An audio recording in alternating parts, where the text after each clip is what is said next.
Hey everybody, welcome back to Whiskey Wednesday here at Freedom and Whiskey Equine Rescue. You'll, I'm sure, have noticed that there were 2 weeks where we actually did not post an episode. We apologize very sincerely for that. We kind of got busy with things and life unfortunately got in the way. But fortunately, we are back today with a brand new episode. And as you know, before we get started, we're always going to introduce the whiskey that we're drinking. And Wendy, I'll let you go first. So I am doing a local Virginia blend. This is from Virginia Distillery Company. It's a port cast finished Virginia-Highland whiskey. I don't know if I've tried this before. At least I don't remember. So it's either could be really good or I could be shocked. All right. Well, she pours that one. I'm drinking Remus Repeal Reserve today. This is a straight bourbon whiskey. This is 101 proof. So this is very good stuff.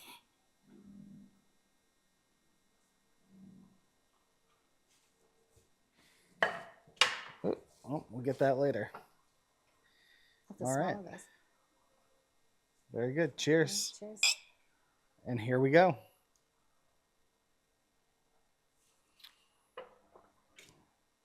That's good stuff. Yeah, I actually really like that. Excellent. It's really good. All right. So, brand new episode. What are we talking about today? We are going to be talking about the realities of what it's like to run a rescue or to have a farm with livestock like we do.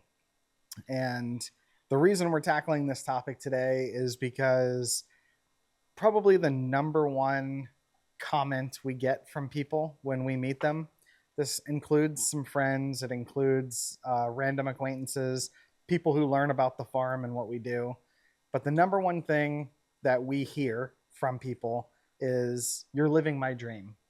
I've always wanted to live on a farm, to have livestock, to do what you're doing." And, we've been doing this for 12 years now. And in the beginning, it was always kind of a very flattering thing. We were kind of in that boat. We ended up doing this like a lot of people are trying to get into now. But over the years, we've learned that this isn't exactly what it's cracked up or portrayed to be all the time. And with that, why don't you tell people some of the first things you think of when somebody tells you that you're living their dream with this farm? I think that they haven't had a dose of reality, to be honest. I mean, and that's the truth. It's a fine line because, yet we're doing it, but, we don't want to dash anybody's dreams. But I would say that if you truly want to do this, you truly want to get into having animals, whether it's a rescue situation or you just want to own animals, I would highly recommend that you actually go volunteer at a farm, volunteer at a rescue, and put the days and time in to see what it really takes, because that will give you some reality. And I don't think a lot of people understand just the commitment that it takes when you do this. I think back on, I was born in a military family and moved all over the world. But when we finally somewhat settled in my dad's career, we were stationed in Texas. And I was born in San Antonio, Texas, and consider myself still a Texas girl. But I got my first taste of what it was like to be in a 4-H. And I didn't know anything. I mean, I had been raised abroad and everything. And I remember the first year I got sheep. I didn't know anything about raising sheep. And thankfully had some very kind people in Del Rio, Texas, where I started, that taught me about what it was to raise sheep for 4-H. But being somewhat of I, for lack of better terms, maybe a city girl or maybe a worldly girl, because I'd grown up all over the world, I didn't know things like what it took to castrate a sheep. And I remember I was pretty young, and I remember being horrified the first time I saw it. But you learn. But it didn't dissuade me. In fact, I think for me, it made me really kind of fill my niche. Like I knew that that's more what I wanted to do. But I think that it's important to definitely spend time with rescues and farmers and kind of see what it's really like. Yeah, I would agree with that. If you're making a lifestyle change, if you're a city mouse today, and that's actually how I started out. I was raised in the city. Closest thing to livestock I had was a dog, and so this was all brand new to me when I started, and it has been very eye opening. It's not for everybody. It's not even for me every single day, if we're being honest. But I think what Wendy said is accurate. If you're thinking of making a lifestyle change, if you're living in the city or the suburbs today, and your big dream is to sell it all and go buy a multi-acre property and start raising chickens and animals and livestock and stuff like that, I would highly recommend. I would say it would be the most valuable thing you could do is to spend some significant time volunteering at another farm or rescue or stable or uh, you know cow operation, whatever you have around you, whatever you can find or that's close to what you want to do. Go volunteer with them. And I'm not talking about a weekend. I don't mean a day. I think if you can take your vacation that you have saved up, your yeah, that's PTO, fair. and you actually spend 2 weeks every single day at a farm. I would even push it farther than that, because here's the reality of it is farming in the spring right now, having animals and livestock outside right now is one thing. Having them with 3 feet of snow on the ground and it's 12 degrees outside for the foreseeable future, that is a whole separate experience. And if the first time you figure out what that's like is when you have the animals and when you have that responsibility, you are in for such a rude awakening. And I think this is where a lot of people get very turned off to the idea. Yeah. Is it is every day, rain, sleet, snow, it doesn't matter, humid, hot, 112 degrees. I mean, up until a couple weeks ago, it was 105 degrees in this barn at feeding time at night.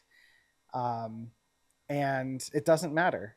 No. You remember that thing, COVID? Remember when we both had COVID and we still had to come out here and handle everything? And muck stalls. Muck stalls, absolutely. So yeah, I think so. I often think about, though, we had a volunteer that came out with us. His name was Josh. And Josh worked in kind of corporate America, but really had, I guess, like a calling. He wanted to do something in the farm, ranch, kind of life. And he asked us about it. So we called up our good friend Trey, and we asked Trey if this kid could come out and work with him. And basically we said, look, use them and abuse them the way that you would any ranch hand that comes on your farm. And really give him a dose of what it's like to do this full time. And we weren't doing that to be cruel. We were doing that to really let this, young man make a life decision. He was teetering on whether to get out of corporate America and to go in and do this. And before he made that big life change, we thought that spending some time down with Trey would be a good way for him to get his feet grounded in what this is really about. And he did. He went and spent that time with Trey, and he did make a life choice and a change, and it worked for him. Now, whether that's long-term or short-term, hard to say at this point. But I think it definitely comes down to being grounded in reality. And part of that reality is yesterday was a shitty day for us. It was a crappy day. I was sitting on my computer doing some work, heard a knock at the door. A very kind couple knocked on our front door and said, hey, do you own that pasture over on the other side here? I said, yes. And he said, well, there's a big brownish horse that broke the top fence board, has his feet over the fence, and is eating grass on the other side. Well, the other side of that fence line happens to be a busy road.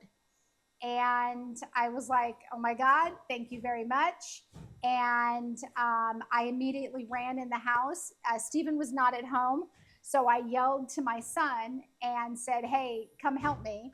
And so we had to drop everything, go running across like 13 acres to go into the other pasture where, sure enough, the horse had broken the top rail of the fence.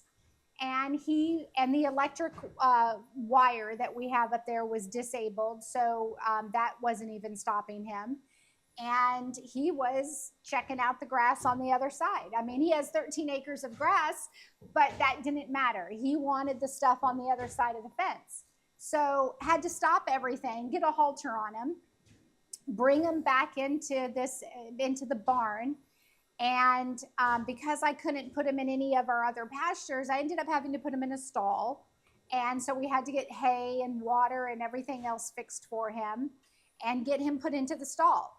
And then when you got home, you had to go out, you had to fix the fence board, you had to fix the electric wire. Oh, I had to go buy a fence board first. That's right. From a local neighbor here. Had to go source a fence board, fix the fence board, repair the electric fence. Yep. And, all of this is happening as we're getting ready to go to the rodeo last night. So we're actually filming this on a Sunday. And last night we had plans to go out to the Culpeper Rodeo with a bunch of friends. So she's getting ready. I'm taking care of all the things that need to be taken care of before we go. And all of a sudden a 2-hour project erupts in the middle of getting ready to do things that we're trying to get done. Right. And going out to something like this is a bit of a rarity for us. We don't do this too often. Yeah. So, any other day, it wouldn't have been a big deal. We're here, it's an easy fix. But while you're trying to cram it in before you go do something or, and if the repair was worse enough, it could have meant we're not going to the rodeo last night. Yeah. And that's the other thing. I mean, plans sometimes just get mixed up. And then in the middle of all of this going on, I happened to look at our cameras that we have in the barn, and I noticed 3 donkeys walking out of the barn and going into the front part. And little Gus, the 2-year-old little mischief maker, the back door did not get latched, and he worked on it long enough that he got his nose in and he was able to push the doors open. And he decided to let Mama and Daddy out, and they all went for a stroll through the barn and went into the barnyard. So in all this other stuff that's going on, we had to stop. We had to come running down to the barn and get the donkeys back into the dry lot. So again, it just was one thing after another, which was having to stop everything else going on, and you have to come over and take care of that stuff. And that's kind of the reality of that. The plans might get changed. You may not end up making it to the rodeo, or you may not end up making it to church that day, or you may not end up making it to whatever it is that day because something comes up with one of the animals, or something that goes on. One of the projects right now that's my least favorite thing I'm doing right now is mowing pastures. We have not had rain in a while, so our pastures are dry, but the grass is really high. And I cut the grass in segments a little at a time. And the reason for that is because the horses are still in the pasture, and we have to be very careful about not cutting too much grass. Because we don't want them to choke or colic on any of the loose grass. So I have to mow in small patches every couple of days or so to make sure that things are not getting out of hand. But by the time I finish mowing, I come back and I am covered in dust, dirt, dried manure, grass. I get scratched up from all the burrs and bushes, and it's just a mess. I hate doing it. I will say, though, that right now the weather's not too bad. We're only hitting about 80-degree days. But when I was doing this about a month ago, it was 98-degree days. And I was doing this in long sleeves and long pants and trying to mow in 98 degrees. And even though you try to do it either early in the morning or late at night, it's still just hot as hell and you're miserable. And that's the reality of it, though. It's not just the animals, it's your fences, it's your gates, it's your roads, it's your pastures, it's everything that comes with it, the water trough, the water lines. And it's a daily thing. Yeah, you actually bring up a good example. While we were in Oklahoma, there was a situation where the horses, um, one horse stood in a trough. They love to do this. They stand in the trough with their front legs and splash themselves with the water to cool off. And he ended up cracking the bottom of the trough to the point where all the water leaked out of it. And fortunately, we had very capable volunteers and friends and staff here that were taking care of the farm while we were gone. They were able to go out, grab a new trough, and get it deployed so that there wasn't any issue with being able to provide water in the pasture for the horses on a hot day. But it's things like that you don't anticipate, that you have to keep an eye on and check every single day, multiple times a day, to ensure that somebody hasn't done something stupid like treat a trough like a bird bath, because they all do. And, Yes. And that's how they break things. I mean, you got a 1,200-pound horse standing in a plastic trough, chances are they're going to break it. So, it is a variety of things. And this is why I guess if you know us, if you've met us somewhere and you've ever told us, hey, you're living my dream, and you've seen us giggle or snicker or kind of roll our eyes a little bit, that's probably why. And it's not, again, to discourage you from pursuing this. We want people to win at doing this, but we feel that it is more important to articulate how challenging this is, especially if you're making a lifestyle change and you've never done anything like this before. We feel that it would be doing you a massive disservice to pat you on the back, smile, shoot you the thumbs up, and have you go off into something that you really don't fully understand. Yeah. And so we've always been more than willing to have people come out and volunteer here, even if it's just to get a taste of the life, to see if it's something they want to do. Not only is there kind of the physical aspect of it and the time aspect of it, but then there's the pieces of things that most people are used to doing: vacations, time away, being able to pick up at a moment's notice and go do something. That in this lifestyle, that is not a thing. No, and you have to be willing to make those sacrifices. I mean, the animals have to be fed twice a day. So we have to be here in the morning and we have to be here at night in order to feed twice a day. So anything that we do, we have to make sure that we are working around that schedule, so that all the animals can be fed.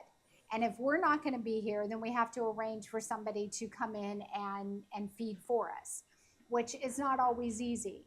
Volunteers are a rarity, at least full-time volunteers. So because, volunteers are doing this on their own time. They've got a life, they've got families, they've got things to do. So getting full-time volunteers to come out is not easy. And that really applies to us as a nonprofit. Yeah. If this is just your personal family farm, obviously you're probably not going to have any volunteers that are coming out. You're more looking at paid help. Yeah, paid help. Exactly. And so before we were a nonprofit, when we funded this for 10 years, we did this out of our own pocket, 100%. And going on vacation, we could do that. We went for a couple weeks to Europe. And 6 years ago. Yeah, 6 years ago. This was right before COVID. Mm-hmm. And that vacation ended up costing us almost double because we ended up having to pay a lot of people to help take care of the farm while we were gone. Yeah. And I think that's the other point. A good point is income. Yeah. You have to be willing to know that a lot of your disposable income is now going to be going to buying fence boards and replacing troughs and Vets. vets and farriers and all those other things. Um, we have a neighbor and a friend who wants to get into raising cattle. And we've recently been looking at what it actually costs to run cattle. And I don't know a ton about cattle. We don't have cattle on our farm. But we were looking at all the pricing of what it costs to run a cattle for 2 years before you send them to slaughter, before you send them to auction. And really surprised Yeah. at how much it actually costs to maintain just two cows before you send them to meat processing. And I think it was really shocking what that price is. And I don't think most people know that. And so I think research, you've got to do research. You've got to look at what your finances are. Definitely spend time going out to some place. If you're interested in doing cattle, go to a cattle farm. If you want to do milk goats and you want to know what it's like to raise milk goats, then definitely go out to a goat farm. You want to get into horses, spend some time with horses. But definitely take the time in doing it. And I'd even challenge people to go further. When you have the flu or you have COVID, I want you to get up at 6 in the morning and I want you to drive out to one of these places and I want you to still feed and muck a stall. And then you're really going to know just how shitty of a day you're going to end up having when you've got 102 fever and you feel like crap, but you still have to come out here and do this. Yeah, absolutely. I mean, there's more days than I can count when we've been sick or hungover or whatever the case may be, and you're still down at the barn taking care of everything that needs to be taken care of. So that's, I think we've probably covered most of the things here. The whole point of this is, again, not to dissuade anybody from going down this path. We certainly need more people to do this. Yes. And as a whole, the lifestyle is wonderful. Yeah. I would never go back to being a city mouse. I could never live back in a suburb again. I have come to terms with the fact that it's hard work and it's well worth it. It's great for my children to have the experience and to understand responsibility and caring for things that are outside of themselves and working hard. So all of these things are really important. And if you want to do it, all we want you to do is go into it with the full understanding of what it is you're getting into, what you're biting off, and what all of the requirements and kind of expectations of you are going to be. I think it's important to end on a good note. Sure. And I think the good note is like Stephen, I would never trade this lifestyle and go back to city living. Every time I drive into a normal community when the houses are all in a row and they're so tightly close together, I literally just get anxiety. I could not imagine living in that type of environment anymore. I love the open land. I love looking out and seeing our goats and the piggies and the horses on the land. And I love that. There's nothing better to me than being able to hear the horses nickering at each other and watching them run through the fields. And also I was so fortunate that my kids got to grow up in more of this rural country lifestyle. And I'm so thankful for the lessons that taught them. And now your girls are being able to experience some of that as well. Yeah. I always tell the story that when I first met Stephen's girls, they were, I would say, very cityfied. That's a way to put it, right? Sure. These were girls that didn't know how to get their hands dirty. And Haley, his eldest daughter, she couldn't have been much more than 4 at the time. The first time she got dirt on her hands, she came to me and wanted me to wash her hands right away, and didn't want dirt on her hands at all. But within a reasonable amount of time, they were out there mucking stalls And one day I looked out and the two girls are on top of the manure pile throwing dried manure at each other. And I just like shrugged my shoulders and went, they'll get showered later. You know, they're good, they're fine. And they were having a blast. They had taken their shoes off, they were running around, and they were just throwing dirt and manure at each other, and they were having a grand time. They came in and they were filthy. They were so gross, but they just had a blast. Yeah. And I think that they're getting to experience that kind of lifestyle, you know, that they have the best of both worlds. They still have some of their city life and they still have the country life. And when they come down, they groom the horses and they muck the stalls. And I think that is such a great environment for kids to have.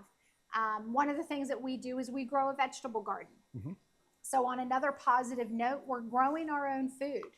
We know where our food comes from. And this summer, we were really fortunate that we had a really good crop. We had great tomatoes. My son has become quite the canning and like herbs and everything. So he dried out most of the herbs, and we have a cabinet full of fresh dried herbs. And he's been making homemade salsa and marinara. And all of it comes from our garden. So that's a good feeling. I mean, I think that's some of the positive side of what we do is that we grow our own food. We know where it's coming from. We know where it's sourced. And that's a great feeling. Yeah, I always, I would agree with you that a tomato tastes better when it's grown in your garden from your horse shit. Yeah. Something about that makes it taste a lot better. It does. I mean, it absolutely does. Like he just cut up a watermelon for us before we came out here, and it was, you know, it was a really sweet watermelon, and it came from our own garden. So there's definitely benefits to doing this. Sure.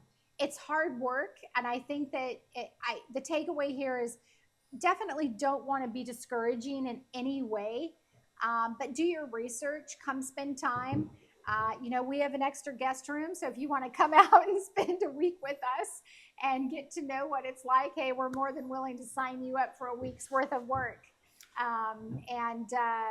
You know, the funny thing about this, as we're filming this, Stephen talked about the horses putting their feet in the troughs.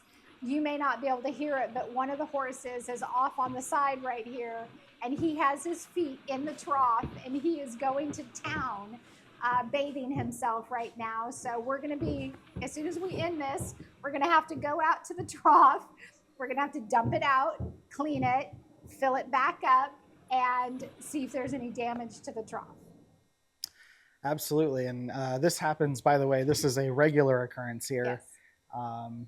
It makes me irrationally upset, but I'm holding it together. I will. There's actually one of our security cameras. I'll put a little inset video of him splashing while we're talking down in the corner here. So you'll be able to see as we're talking that he's having a ball that you probably can't hear at the moment. Yeah. But this is just one of the things that we face on a daily basis. Yep.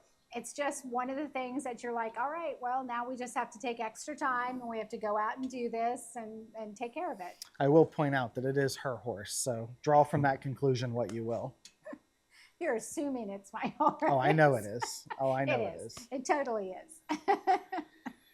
All right. Well, with that, again, if you want to start this lifestyle, if you want to get a farm, a hobby farm, throw some livestock, some animals on it, we are happy to be a resource. We are happy to give you the truth of what that is. We're happy to share our experience. We're happy to host you if you want to come volunteer a bit and just check it out. With that, enjoy the rest of your day, and cheers to another. Oh, yeah. Somebody was thirsty. Cheers to another successful episode, and we'll see you guys next time.